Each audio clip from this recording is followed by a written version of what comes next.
President DSI Sangam Fiji, and Chairman of the SIT Board, Mr. Saris Banlaka, Chairman Academic and Staff Board, Ambassador Brian, the Chief Nursing and Midwifery Officer, Mrs. Margaret Leong, the Director Summer College of Nursing, Selen Qatar, the Commissioner Northern, and senior government officials that are here today, the invited guests, parents, and graduates. Before I start, I think it's so important for us as graduates to acknowledge our family who are on the other side, because they have brought us here, and we are here because of the many sacrifices and investments that they've made in our lives. So I'm going to ask you to stand. If you'd like to stand, all the graduates that are standing on my left, and turn towards your family on the right, and then give them a warm round of applause. Thank you, you may be seated. I'm delighted to be here, and I thank the college for inviting me to come and address you as graduates. And what I would like to do is begin first by talking a little bit about how we got here in terms of what the college is doing. I'd like to talk a little bit about where government wants to be and where we are heading. And then I'd like to then finish by talking about what's happening with us in the Ministry of Health, because we're going to be part of the Ministry of Health, and what my expectations as your minister is, and the expectations of the Honourable Prime Minister. This year marks the 14th year of the journey of the Sangam College of Nursing and Healthcare Education since its inception in 2005. And I've been delighted over the years to be part and parcel of this growth, albeit in a very small way. Occasionally I've come to Labasa. Dr. Charles is the medical superintendent and also fellow surgeon. Occasionally he would give me a call and ask me, can you come up for a week or so I can take some leave? And I say, okay, Charles, I'll come up. And when I would come, I would meet some of your older sisters and brothers who have moved on, who are part and parcel of your school. And I've been very impressed with the way they've been trained, and until the first graduations came out, I knew all along that there was something special bringing out of Labasa. And Labasa is always a special place. It's a special place in many ways, and when I've traveled the world, it's always interesting when I meet people from all over the world who are from Fiji. People would ask me, are you from Fiji? Yes, I am. And they would say, I am from Labasa. So in my mind, Labasa is a little bit more than Fiji. Because they would say, you from Fiji? Yes, I'm from Fiji. Well, I'm from Labasa. So Labasa is a special place. And from a government's perspective, we always view the North as a very special place. The Honourable Prime Minister's view is that we will leave no Fijian behind. And the North holds a very special place in the heart of the Honourable Prime Minister and the Minister. As we speak, the Honourable Prime Minister, as you know, is with the meeting in COP25. The acting Prime Minister is the Honourable Dr. Mahendra Reddy, and I just met him here, just outside the skirts of Labasa, as he's visiting some of the facilities in the North. So you can see, from a government's perspective, the North is very important to us. And to have a nursing school and to have schools of higher education in the North is also very important, because we need to ensure that we have training programs available locally wherever we are. We must remember the great work that the late Mr. Sada Kupaswamy, who in 1926 in the pursuit towards preservation of South Indian culture planted the first seed that resulted in DSI Sangam, and now today they manage 21 primary schools and 5 secondary schools and 1 tertiary institution in our nation. I have been told that there have been nearly 1,500 students that have graduated with a diploma and bachelor's of nursing program, postgraduate diploma in midwifery, nursing practitioner programs, and programs for the aged care. And I know that they have, because I've worked with them. So I'm standing here not talking about something that I wish for, or something that I dream of, or something that somebody's told me. I'm standing here talking about something I've witnessed. And I can tell you today that the standards that your forebearers before you have set in the Ministry of Health is a very high standard.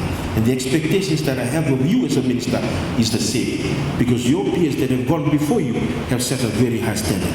And that is the standard which you must keep as you join the Ministry of Health. As you graduate today, you graduate into nursing. And wherever it may be, nursing has evolved from what it was and its informal settings with the formalization of Florence Nightingale and her peers, to the more complex areas of nursing that we have today. The path that you've chosen comes with a lot of responsibilities, and central to that path is a fundamental respect for human dignity and intuition for patient needs. If anything I want to leave with you today is your work as a nurse, as a doctor, wherever you may be in the health profession. It's all about people serving people. The nursing profession has radically changed over the last few years, and government is always keen to support nursing throughout this country. We have seen nursing evolve from being a diploma program in both universities or institutions to now be a graduate program, a bachelor's program. We've also seen the development of postgraduate training, not only in TSI Sangam, but also in the other two universities, the FNU and also now the University of Fiji.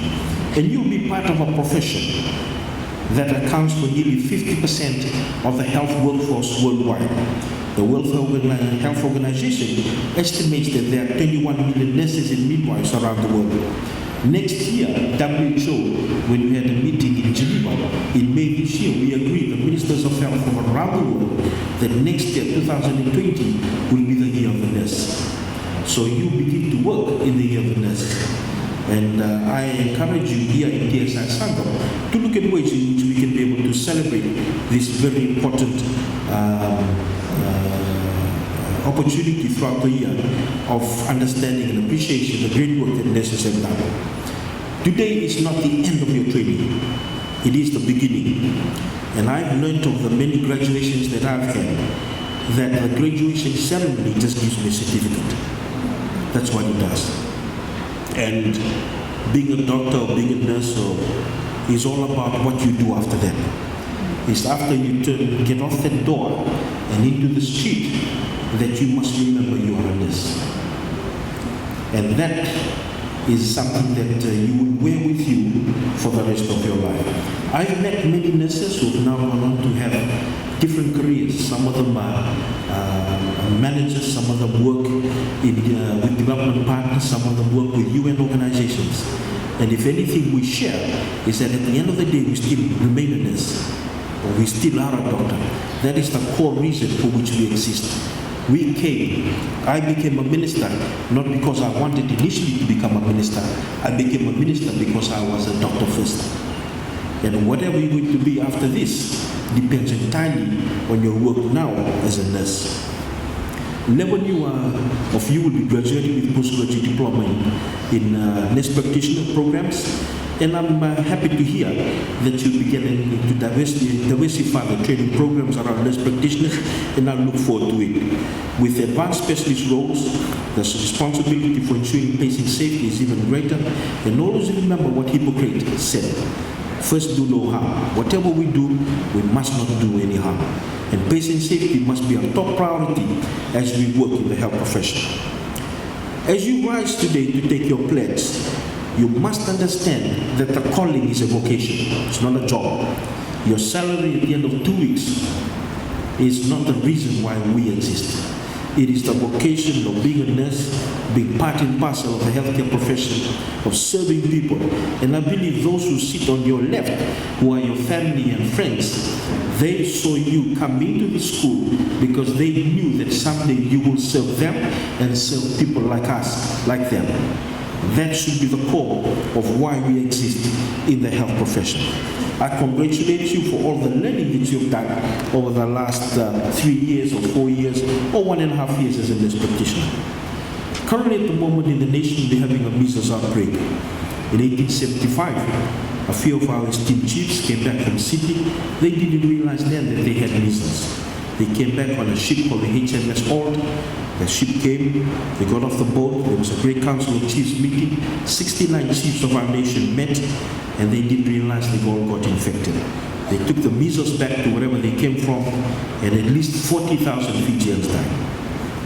And at the moment, we're having a measles outbreak. We have learned from 1875. After 1875, in 1885, was the formation of Fiji School of Medicine. In the early 1900s was the Fiji School of Medicine. We've now evolved over that time. We have now the Public Health Act, which was first enacted in 1932, we had very strict rules and regulations in place in how we managed ourselves as a people as we went from the colonial era right through into independence.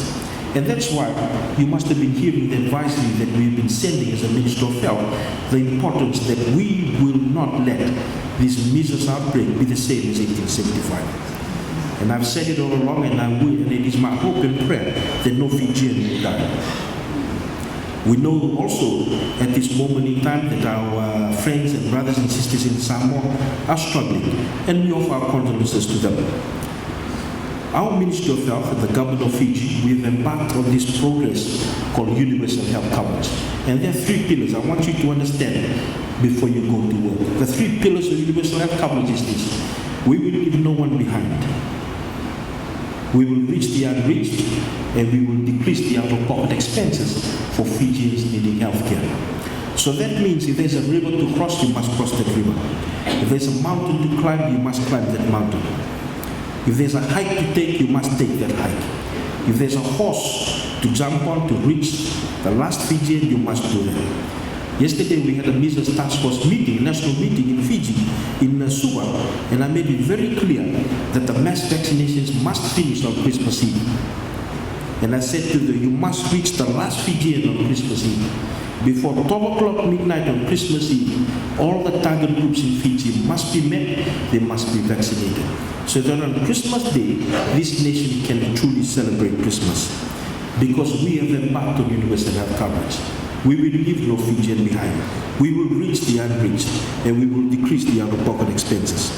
Government continues to pour a lot of resources into the training of doctors and nurses, and we will see the results of that. Our measles task force at the moment is run by doctors and nurses from Fiji, not from overseas, from Fiji.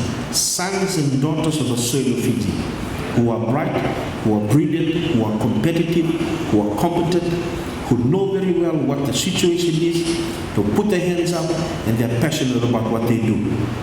And so when people around the world, they say to me, Minister, it looks like Fiji is doing very well in terms of the measles outbreak. And I say to them, it is because the children of Fiji are looking after the children of Fiji. And you will join that workforce.